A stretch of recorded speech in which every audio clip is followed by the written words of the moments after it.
very basic and definitely a dumb question. No dumb questions. But when Only dumb answers. When I watch upper belts shrimp, it seems to work. Okay. And when I shrimp, it seems to not work. So I'm missing something in a simple mechanic. That Yes. Especially coming out of side control. Like that frame and then shrimping out, it doesn't work for me. I don't know what's... Go ahead where Chris is, and then show us what you consider a shrimp is.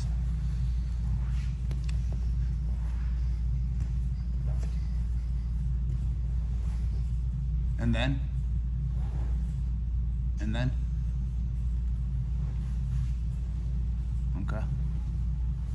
All right.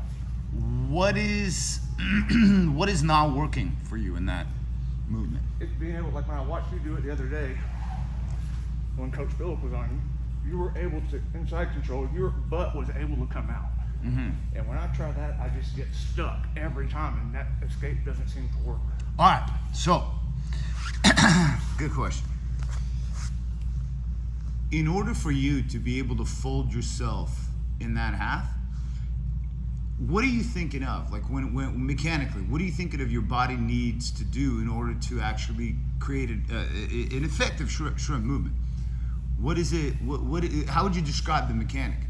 So I'd say it changed after Master Machado was here, because he talked about shrimping with your, kind of thinking about moving your head. Yes. So I'm thinking about that now, but beforehand it was, I don't know, I guess it was just trying to get my ass out of that. Okay, good. Remember one thing, never lead with your ass, always lead with your head, okay? So that's a great one. Go back down, and you're gonna do this. So point your head this way, and actually point your head, walk your head to the left and feet to the, okay. So you're gonna be on your right side, okay? Now, instead of leading with your ass, think of bringing your head and your right elbow to your right knee, and bringing your knee to your right elbow and your forehead. Yes. And now, don't roll on your back. Move your shoulder away. And now, repeat the same movement.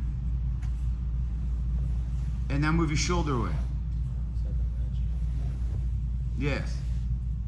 So that's what Master Carlos calls, I guess, like a wiggle shrimp. What it is that I want to go up this line here, okay? So whenever I'm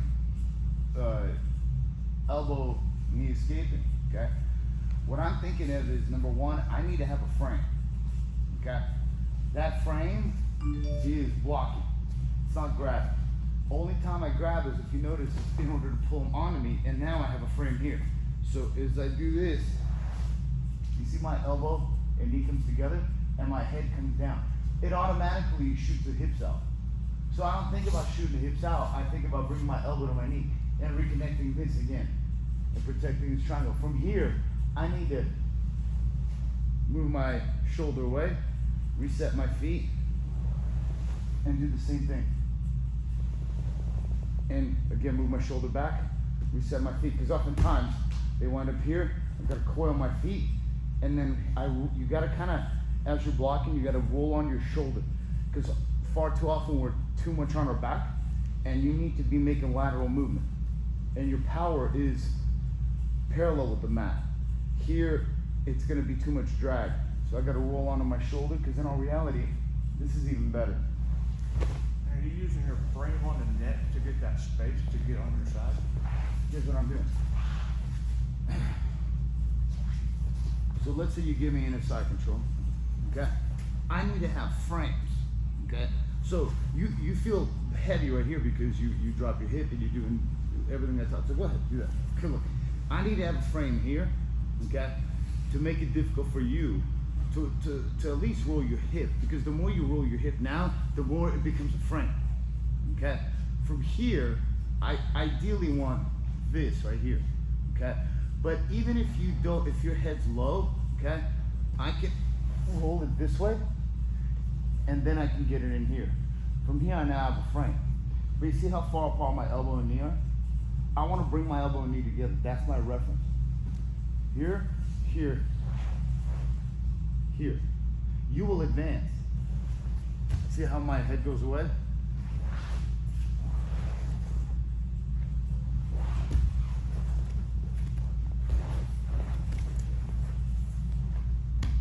Does that kind of make sense? Yeah. So it's hip, shoulder, feet. Hip, shoulder. And you, as Professor Jeff calls it, elongate. Hip, shoulder, feet. Because if you were technically doing this, your feet are stretched out. But with me, I notice automatically, I'm like, why am I not doing the feet? Because I do this automatically. As my shoulder goes back, my feet coil. Because there's no point for me to leave them out straight. I need them to have actual ability to move. That keeps them from flattening you out. Yes. When they're back. Like a Yes, kickstand. because it's this. So that, if you want to flatten me out. You want to flatten me out, okay? Go ahead. Roll my left shoulder to the mat.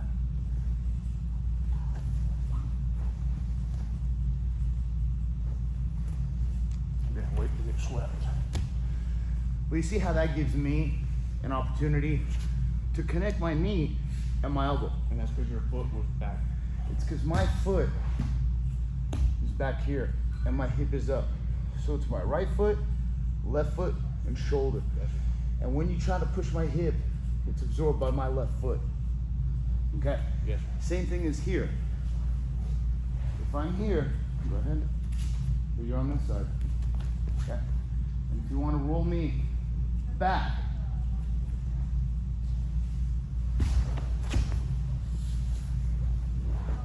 keep moving.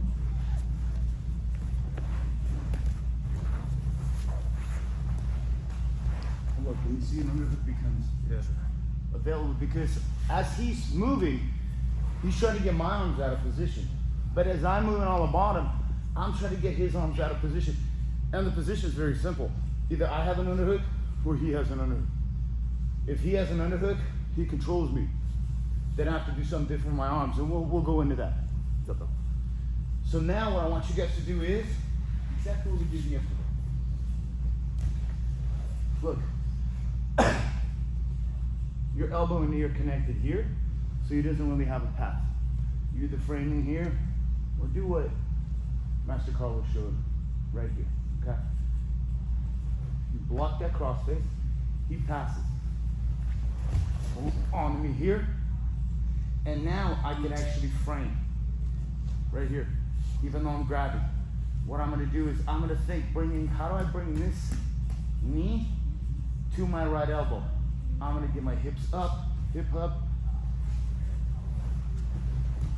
and there it is. Okay. He may advance.